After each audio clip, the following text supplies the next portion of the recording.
In this Circuits of the Past video, we'll show you the evolution of the layout of the Imola circuit. The full name of the Imola circuit is the Autodromo Internazionale Enzo e Dino Ferrari. Although the circuit is located in Italy, it's perhaps best known for the Formula 1 Grand Prix of San Marino, which was held from 1981 all the way up to 2006 after Imola hosted the Italian Grand Prix just the once in 1980. Since Formula 1 returned to Imola in 2020, the race has now been known as the Emilia-Romagna Grand Prix. On the 25th of April 1953, the Imola circuit was inaugurated with a motorcycle race. This first version was a semi-street circuit, and it consisted of a public road running parallel to the Santerno River. Both ends were connected with permanent sections. And I kid you not, there was no chicanes! The first change to this layout of the Imola circuit came in 1973. That year, the double chicane before the start-finish straight was introduced, and this was to reduce speeds in the dangerous flat-out corner named Tamburello, which is located approximately 900 metres away from that chicane. They also created an additional chicane at the fast Villeneuve corner, but this alternative route was never actually used for Formula 1 races. We've always assumed that it was probably intended for motorcycle races, but we have no evidence of it ever actually being used in anger. We don't know. Do you know? If you do know, write it down in the comments and tell everyone about it.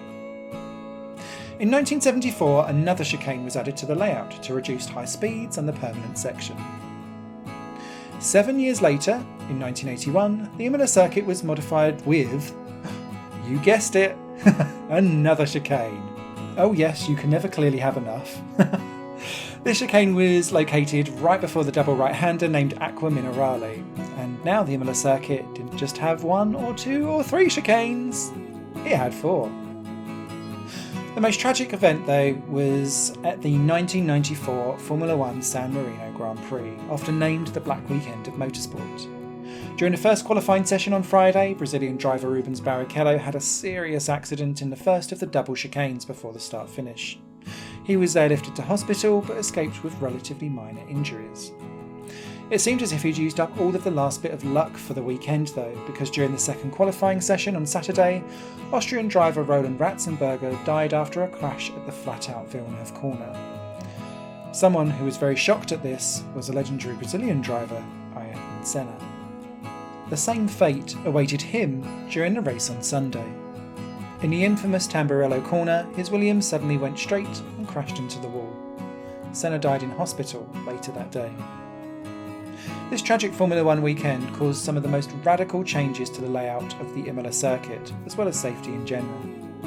For 1995, they changed the flat-out Tamburello corner into a chicane. The straight after the Tamburello was relocated to match the new Villeneuve corner, which was also now kind of a chicane. There was also, interestingly, a chicane removed.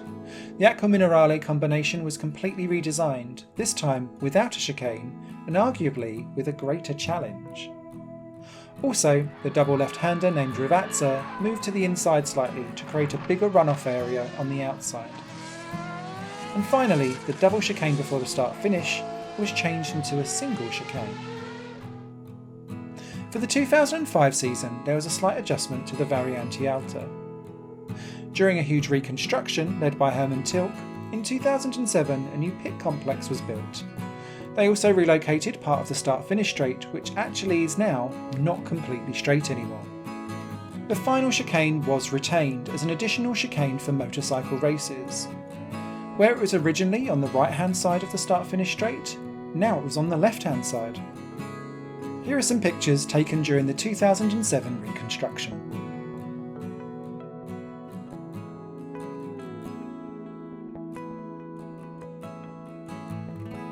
So, these were the last reconstructions made at the Imola circuit, and they arguably made the circuit faster again. What's your favourite layout of the Autodromo Internazionale Enzo e Dino Ferrari? It's always got such grandeur when you say that. Let me know down in the comments. If you want to know more about the Imola circuit, then you can read the article on the website circuitsofthepast.com. There you can also download a free ebook about 7 abandoned racetracks, our core business, that you can visit legally. For now though, thank you so much for watching, and don't forget to subscribe and hit that notification bell if you know you want to, so that you don't miss out on our next video from another circuit from the past, and occasionally we've got one from the present too.